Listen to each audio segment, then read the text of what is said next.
ఉంది. ఇశ్రాయేలు గోత్రాలు 12 గోత్రాలు. ఆషేరు గోత్రం ఉంది. ఆషేరు యొక్క సమృద్ధి అయిన ఆహారము కలదని రాయబడి ఉంది. యాకోబు తన కుమారుడిని దీవిస్తూ అన్నాడు. యాకోబు యొక్క ఏముంటుందంట? సమృద్ధి అయిన ఆహారం ఉన్నది. ఆహారం ఉన్నది, వాక్యాహారం ఉండాలి. వాక్యాహారం సంఘంలో కూడా వాక్యమనే ఆహారం ఉండాలి. ఏముండాలి? వాక్యమనే ఆహారం ఉండాలి. ఊరికే వచ్చి పాటలు పాడుకొని, డ్రమ్ములు కొట్టుకొని, మ్యూజికల్స్ వాయించుకొని, రాగాలు వేసి కనుక పాటలతో గడిపేస్తే ప్రయోజనం ఏముంది? అందులో వాక్యం ఉండాలి. వాక్యము జీవము కలిగింది, జీవాహారం. పేతురు యేసుప్రభు శిష్యుల్లో కొందరు వెళ్ళిపోయిన తర్వాత మీరు కూడా వెళ్ళిపోతారా అని అన్నాడు యేసుప్రభు. అంటే పేతురు అన్నాడు, అయ్యా నీవు నిత్యజీవపు మాటలు గలవాడు, నిన్ను విడిచిపెట్టి మేము ఎక్కడికే వెళ్ళగలమన్నా. కనుక యేసయ్య మాటలు ఎలాంటివంటే నిత్యజీవము గల మాటలు. ఎలాంటి మాటలా? నిత్యజీవము గల మాటలు. నిత్యజీవాన్ని ఇస్తాయి. యేసయ్య మాటలు రక్షణిస్తాయి. దేవుని వాక్యం మనల్ని దీవిస్తుంది. ఈ వాక్యము ఎల్లడగుట వలన వెలుగు కలుగును అన్నాడు. కనుక దేవుని వాక్యము ఎల్లడగుట వలన వెలుగు కలుగుతుంది. అందుకని దేవుని వాక్యం ఆసక్తితో విన్నామనుకో, శ్రద్ధగా విన్నామనుకో, మంచి మనసుతో విన్నామనుకో, దేవుని వాక్యము నిన్ను దీవిస్తుంది, నిన్ను రక్షిస్తుంది, నిన్ను ఆస్వాదిస్తుంది. దేవుని వాక్యము చుట్టూ దారుల కంటే శ్రేష్టమైంది, ఉన్నతమైంది. అలా ఉండాలి. దేవుని వాక్యం మనకు ఎగుట్టుకుట్టేటట్టుగా ఉండకూడదు. చేరి మనం తాగుతామా? బాగా ఇష్టంగా తాగుతామా? ఎగుట్టుగా తాగుతామా? ఇష్టంగా తింటాం. తేనె చాలా రుచికరమైనదిగా ఉంటుంది కనుక ఆ తేనెను మనం ఎలా తింటామో అలాగే దేవుని వాక్యాన్ని కూడా మనం వినాలి. ఇక్కడ ఆషేరు గోత్రికురాలు పనూయేలు కుమార్తెయునైన అన్న అను ఒక ప్రవక్తి ఉండెను. ఆమె కన్యత్వం మొదలుకొని 7 ఏళ్ళు పెనిమిటితో సంసారం చేసి బహుకాలము గడిచినదై 84 సంవత్సరముల విధవరాలైంది. దేవాలయము విడువక విశ్వాస ప్రార్థనలతో రేయంబగళ్ళు సేవ చేసిండెను. శ్రేష్టమైన మాట ఇచ్చారు. కనుక స్త్రీలకు అవసరమైన సందేశం. పిల్లలు జాగ్రత్త కూర్చోండి, తిరగబాకండి. కనుక ఇక్కడ ఆమె ఆషేరు గోత్రికురాలు. ఆమె 7 ఏళ్ళు మాత్రమే పెనిమిటితో సంసారం చేసింది. 7 ఏళ్ళు పెనిమిటితో సంసారం చేసిందంటే ఆ తర్వాత ఆమె 84 సంవత్సరాలు విధవరాలయ్యింది. 84 సంవత్సరాలు విధవరాలయ్యింది. ఆమె భర్త జరిపేటప్పటికి ఆమె వయసు ఎంత ఉంటుంది? ఆమె వయసు 15 ఏళ్లకు పెళ్లి చేసుకుందనుకో. ఆ దినాలు అంతే కదా. ఇప్పుడు 20, 21 అట్లా 18 ఏళ్ళ చెప్పుకుంటున్నారు కదా. ఆ దినాల్లో 15 ఏళ్లకు ఆమెకు మ్యారేజ్ అయింది, వివాహం అయింది. 7 ఏళ్లకు భర్త జరిపోయాడు. వయసు ఎంత ఉంటుంది ఆయన? 22, 21, 22 22 ఏళ్ళు. 22 ఏళ్ళకి ఆమె మళ్ళా తిరిగి పెళ్లి చేసుకోవచ్చు. భర్త చనిపోయాడు. 22 ఏళ్ళకి మళ్ళా పెళ్లి చేసుకుని యవనం అంటుంది. యవనస్తురాలే. కానీ ఆమె పెళ్లి చేసుకోవాలి. ఆమె సమర్పణ చాలా గొప్పది. ఆమె యొక్క త్యాగం చాలా గొప్పది. ఆమె పెళ్లి చేసుకోవాలా? దేవుని సేవకు తన జీవితాన్ని అంకితం చేసుకుంది. దేవుని సేవకు తన జీవితాన్ని అంకితం చేసుకుంది. ఈనాడు చాలామంది విధవరాంతో భర్తలు సరిపోగానే మళ్ళీ ఇంకెవరన్నా దొరుకుతారా చూసుకోవడానికి ప్రయత్నం చేస్తున్నారు కదా. ఇది చాలా విచారకరమైన విషయం.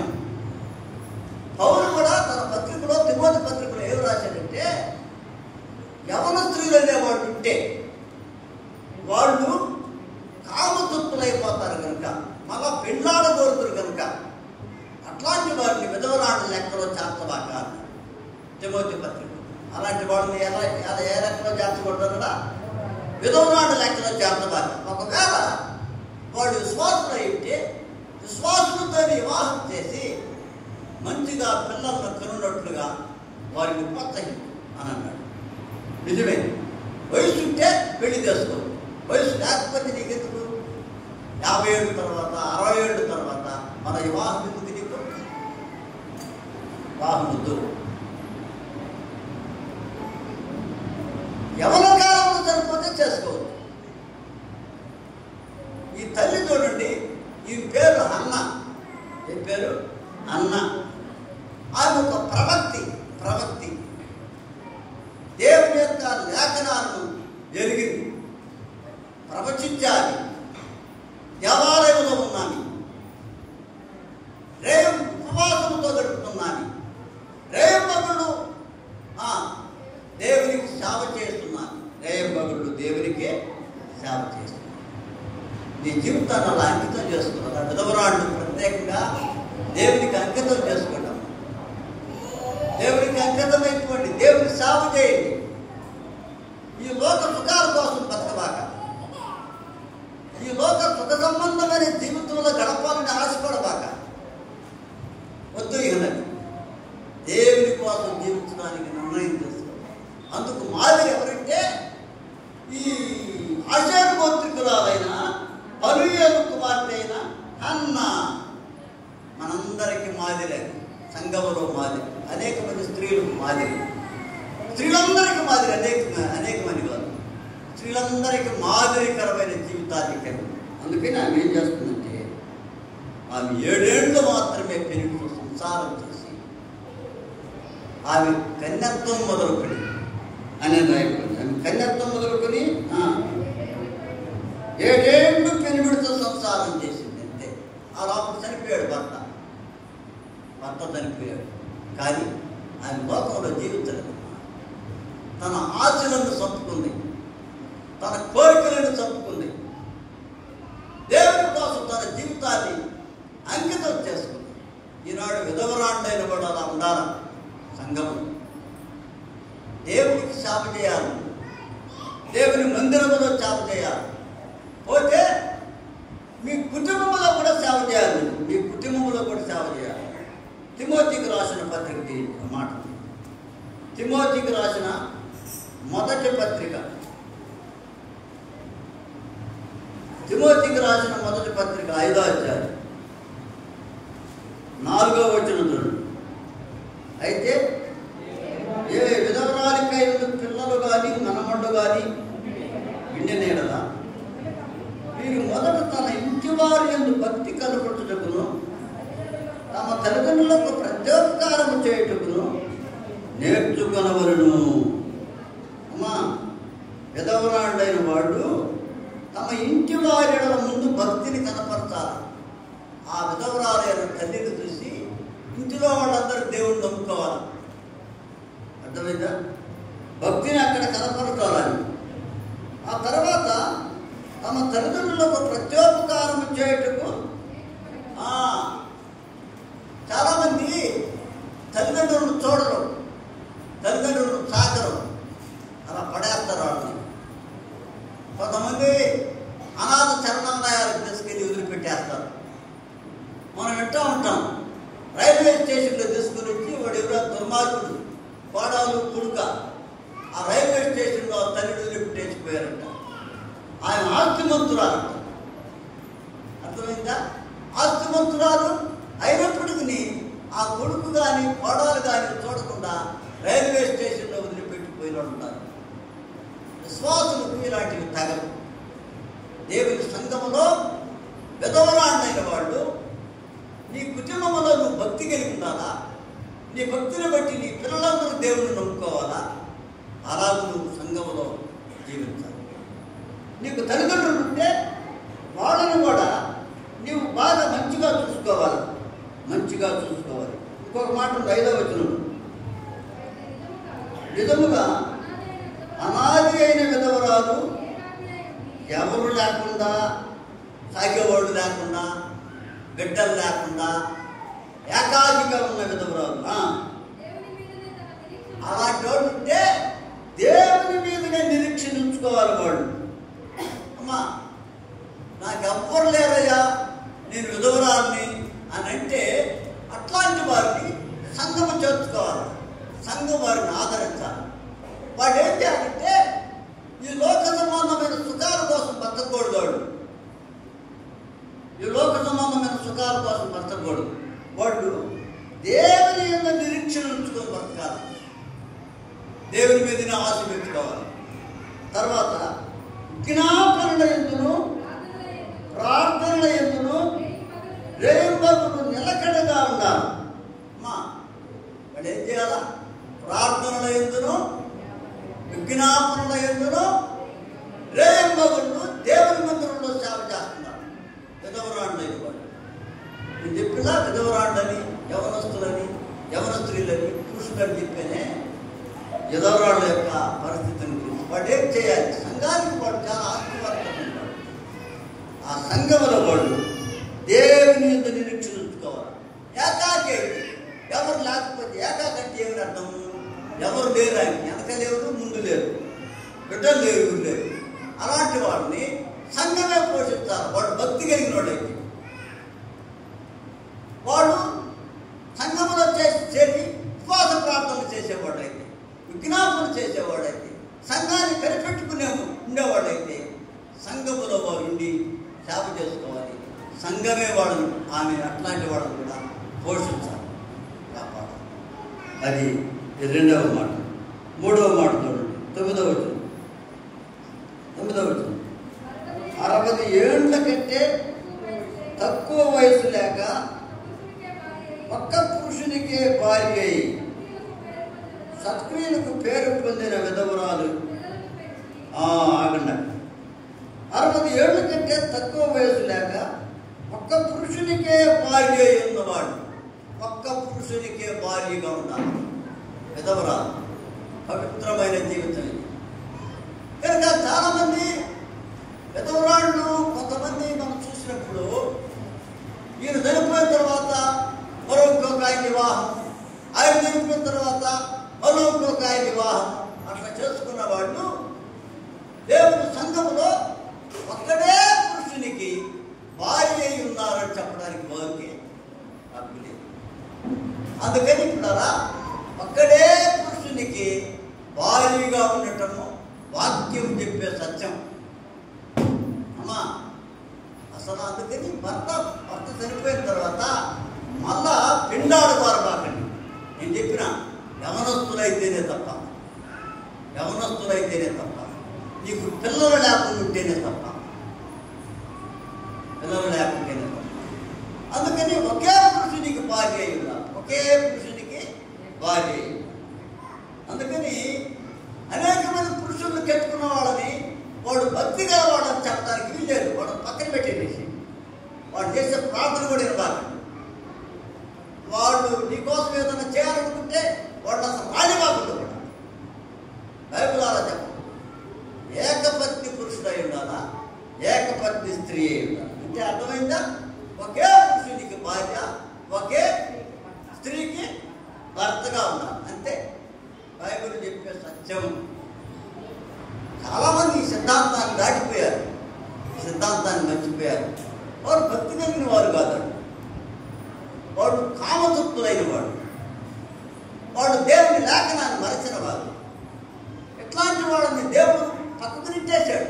రేపు వీళ్ళు వచ్చినప్పుడు, వేసుకొని వచ్చినప్పుడు వీడు ఎత్తబడలేదు, ఊరికే సంఘాలు ఉంటారు, పాటలు పాడుతుంటారు, లెక్కకు వస్తారంటే. రేపు వేసుకొని వచ్చినప్పుడు ఈ గుర్తుపడతాయి విడవబడతారు.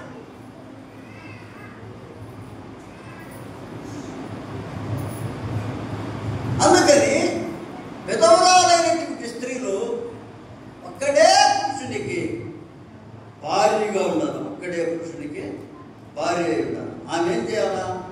సత్క్రియలకు పేరు పొందిన విధవరాలు. ఎలా ఉండాలంట? సత్క్రియలు చేసే విధవరాలుగా, సత్క్రియలు చేసే విషయంలో పేరు పొందిన విధవరాలు ఉండాలి. ఎలా ఉండాలంట? పేరు పొందిన. అమ్మ దీని గురించి సంగమంతా అనుకోవాలి. ఏమనంటే ఆ యొక్క ఎంత మంచిదయ్యా, ఎంత సేవ చేస్తుందయ్యా, ఎంత ప్రార్థన చేస్తుందయ్యా అని నిన్ను గురించి సత్క్రియల విషయంలో పేరు పొందినటువంటి ఆమెని సంఘమంతా చెప్పుకునేటట్టుగా ఉండాలి. ఇంకేం చెప్పాడు? పిల్లలను పెంచి పిల్లలను పెంచాలా సంఘంలో ఉన్న వాటిని. ఇంకా ఏమన్నాడు? పరదేశులకు ఆతిథ్యం ఇచ్చి, ఒకవేళ ఆమె ధనవంతురాలైతే ఆమె దగ్గర స్తోమత ఉంటుంది. కొంతమంది విధవరాళ్ళకి ఎవరు లేకపోయినా ఆస్తి ఉంటుంది. ఏమో అర్థమైందా? ఆస్తి ఉంటుంది. ఆ ఆస్తితో ఏం చేయాలంటే కొంతమంది అనాథమైన పిల్లలను కూడా చేరదీసి వాళ్ళని పెంచొచ్చు.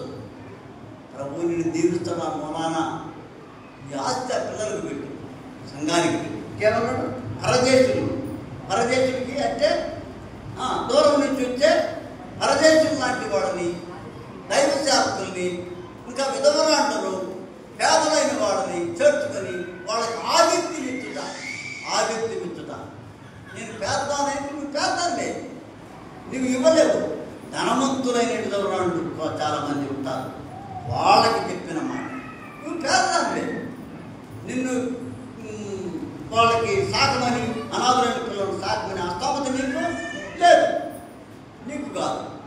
కనుక విధవరాండులా ఉన్నవాడు, ధనవంతుడైన వాడు అంటే ఆ ధనంతో సుఖ విలాసాలు కోరుకోకుండా, నీ ఇష్టానుసారంగా జల్సాలు చేసుకోకుండా, దేవుని సంఘములో ఉండి సంఘానికి సేవ చేసే సహోదరిగా, విధవరాలుగా నువ్వు సంఘములో ఉండాలని వాక్యం చెప్తుంది. ఇంకేం చెప్పింది?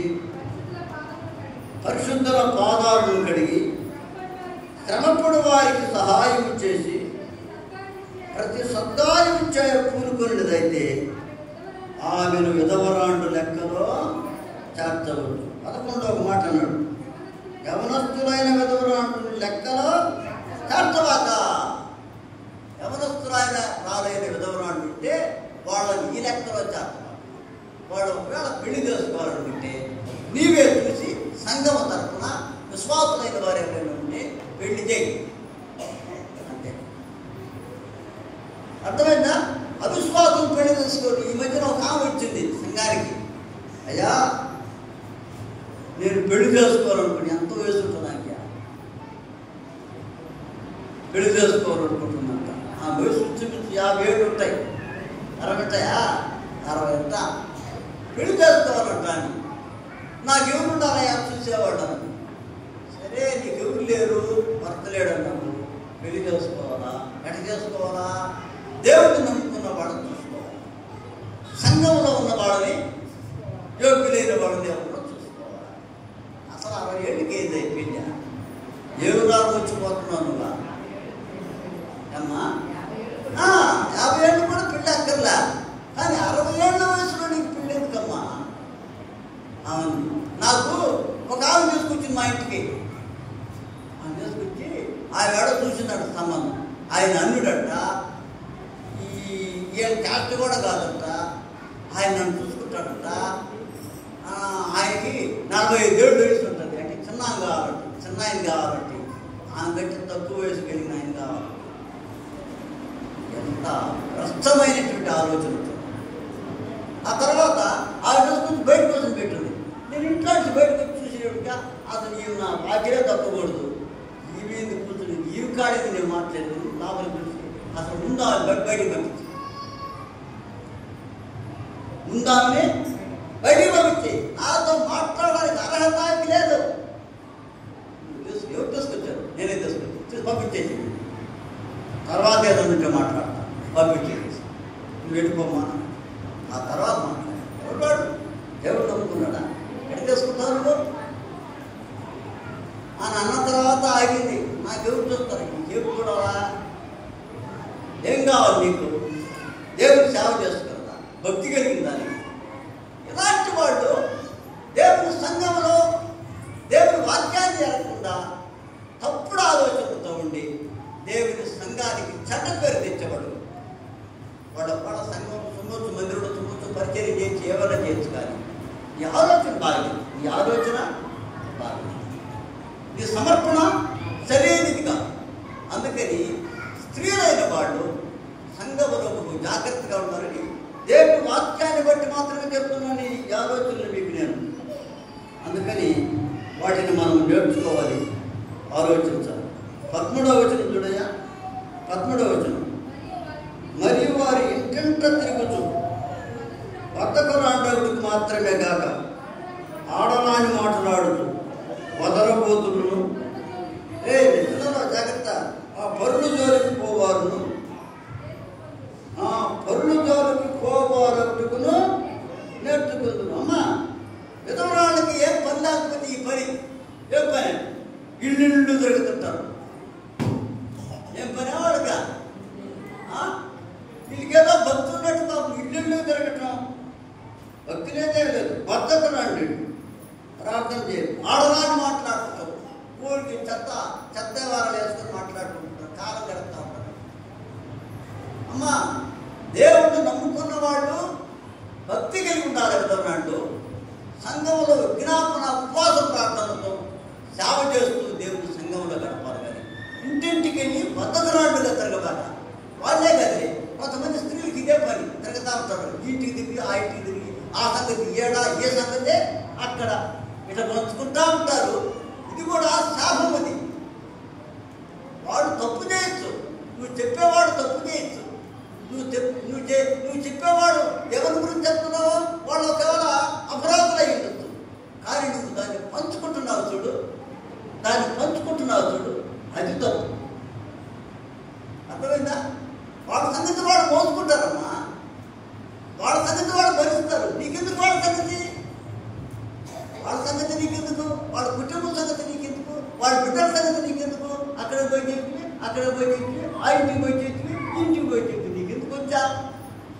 దానివల్ల నీ భక్తి నాశనం అయిపోయింది, నీ విశ్వాసం చెడిపోతుంది, నీకు ప్రార్థనా జీవితం అన్నది ఉండదు, అద్వానం అయిపోతావు. చెడిపోయింది వాడు కాదు, చెప్పే నువ్వు పాడైపోతావు.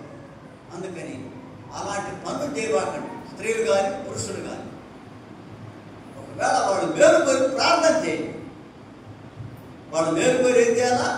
ప్రార్థన చేయాలి. ఒకవేళ ధైర్యం నీకు హెచ్చరించగలిగితే ధైర్యంగా ముఖాముఖిగా హెచ్చరించగలిగితే హెచ్చరించు, అంతవరకే. కానీ దాన్ని పంచబాకండి, రకరకాలైన పరిస్థితులు తేబాకండి. ఇక్కడి నుంచి అక్కడికి మారగానే ఇంకొక రకంగా అయిపోయింది, అక్కడి నుంచి ఇంకో దగ్గరికి మారగానే ఇంకొక రకంగా అయిపోయింది. దాన్ని అంతటిని నువ్వు అలా ప్రచారం చేసి అలా దేవుని సంఘాన్ని పాటు చేస్తావు.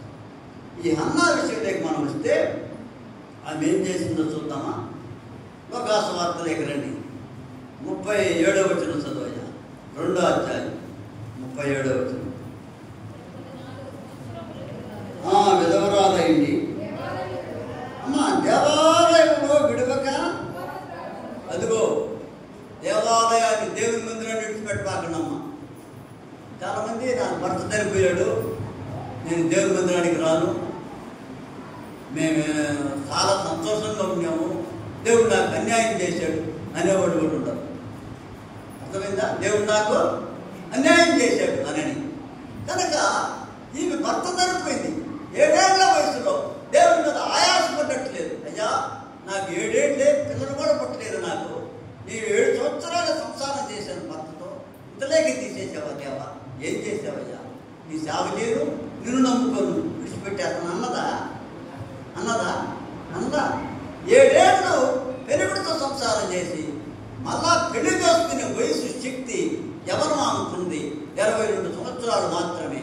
అవి మళ్ళీ తిరిగి పెళ్లి చేసుకుని బిడ్డల్నే కనుక్కోవచ్చు. కానీ ఆ ఆలోచన రాదా?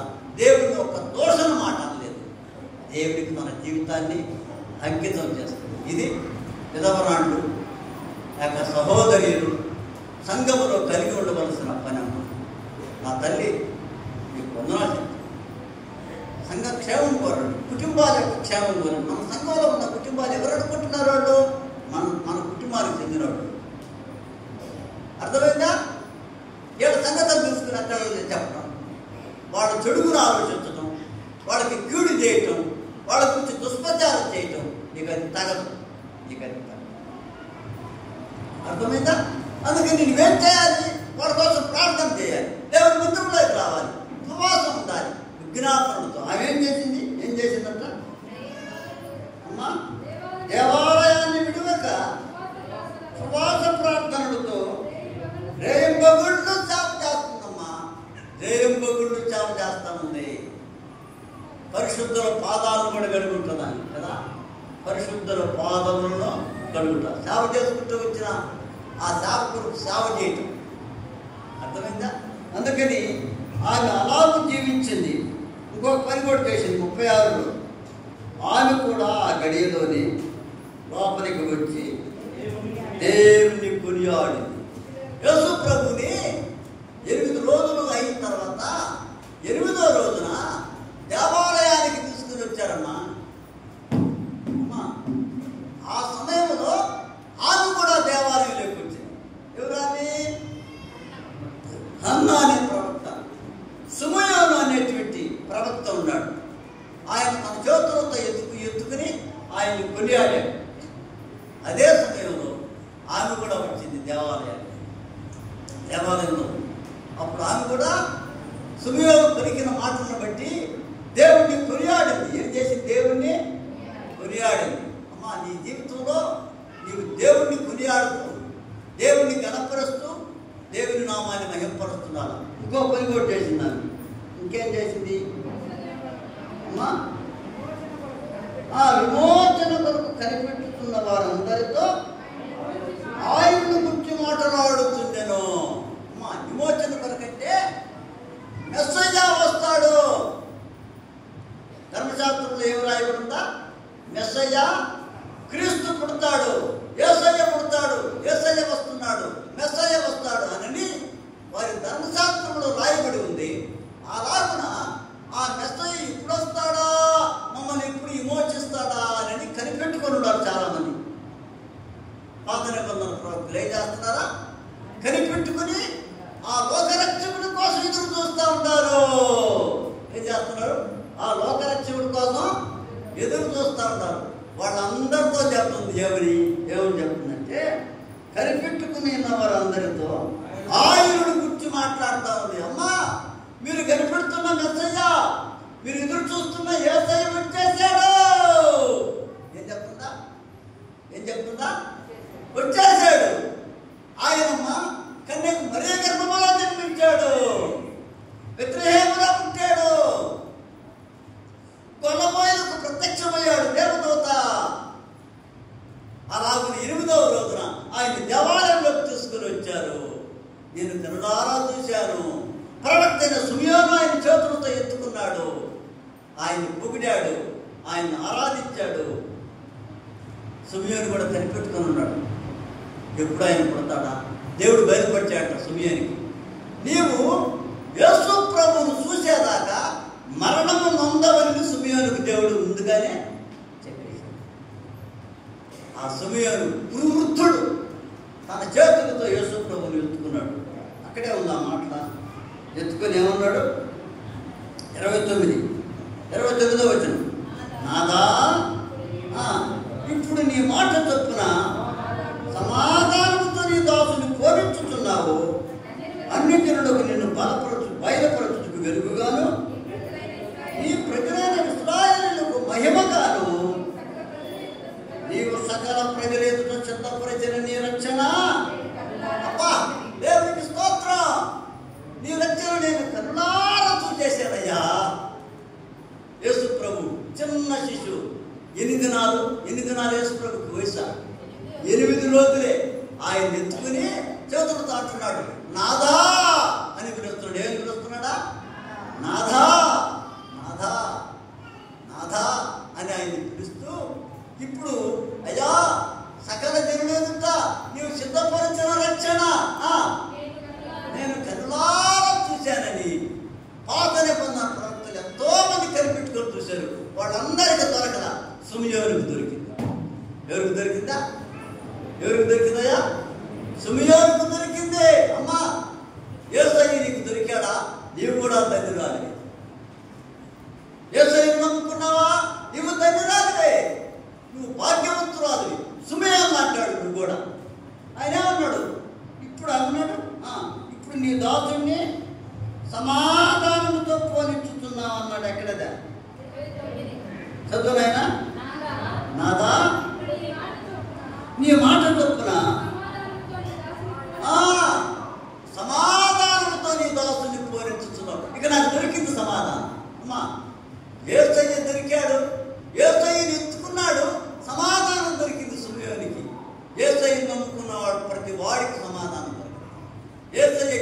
హృదయంలో ఉంటాడో ఆ ఇంట్లో సమాధానం ఉంటుంది. ఏ హృదయంలో ఉంటాడో ఆ ఇంట్లో ఆ హృదయంలో సమాధానం ఉంటుంది.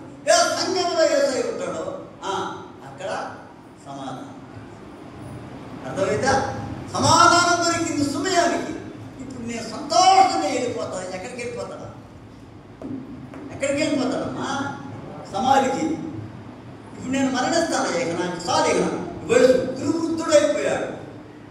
దేవుడు చెప్పేశాడు, ఇదిగో ఆ రక్షకుడైన మెస్సీయాని నువ్వు కరుణారా చూసేదాకా నువ్వు చనిపోనే సరిపో. ఇక చనిపోతాను. చాలు చాలు, నా జీవితానికి తృప్తే కలిగింది. యేసయ్యను కలిగితే నువ్వు ఎప్పుడు సరిపోయినా సరే పరలోకానికి వెళ్ళిపోతావు. అమ్మా, యేసయ్యను నువ్వు కలిగి ఉంటే ఎప్పుడు సరిపోయినా నువ్వు పరలోకానికి వెళ్ళిపోతావు. యేసయ్య లేకుండా నువ్వు ఉంటే నీకు పరలోకం నిత్య జీవం దొరుకుతుంది కదా. యేసయ్యను కలిగి ఉన్నావా? మారు మనసు పొందావా? రక్షించబడ్డావా?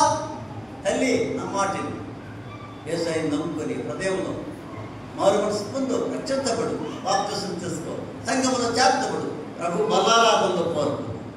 నువ్వు ధన్యురాలు, భాగ్యవంతురాలు. ఇప్పుడు ఆయన సమాధానంతో కోరించుతున్నామన్నాడు.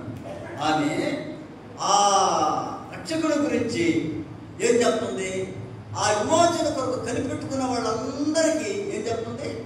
ఆయనను గురించి మాట్లాడుతుండెను. అమ్మా,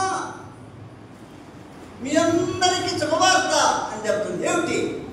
రక్షకుడు మీరు కనిపెట్టుకుని ఎదురు చూస్తున్నారే, ఆ యేసయ్య వచ్చేసాడు, ఆ మెస్సయ్య వచ్చేసాడు అని వాళ్ళందరికీ ప్రచారం చేస్తుంది. ఎప్పుడైనా యేసయ్య గురించి ఎప్పుడైనా ప్రచారం చేశావా? నేను నమ్ముకున్న యేసయ్యని, నా రక్షకుడైన యేసయ్య లోకరక్షకుడు, నా పాపాన్ని కడిగి వేశాడు, నన్ను నాకు రక్షణ భాగ్యం ఇచ్చాడు, మీరు కూడా నమ్ముకోండి అని ఎప్పుడైనా తెలియని వాడికి యేసయ్యని గురించి ప్రకటించావా? తెలియజేసావా? తెలియజేయ. దేవుడి మాటలన్నింటినీ మనందరి హృదయాల్లో ఆశీర్వదించునుగాక. ఆమేన్. ప్రార్థన చేసుకున్నాం. అందరూ కళ్ళు మూసుకునండి. దేవుడు మనల్ని దీవిస్తాడు.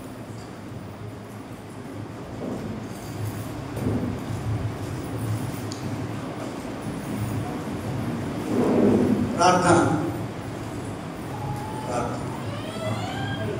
అందరు కళ్ళు మూసుకుంటే ప్రార్థన చేసుకుందాం.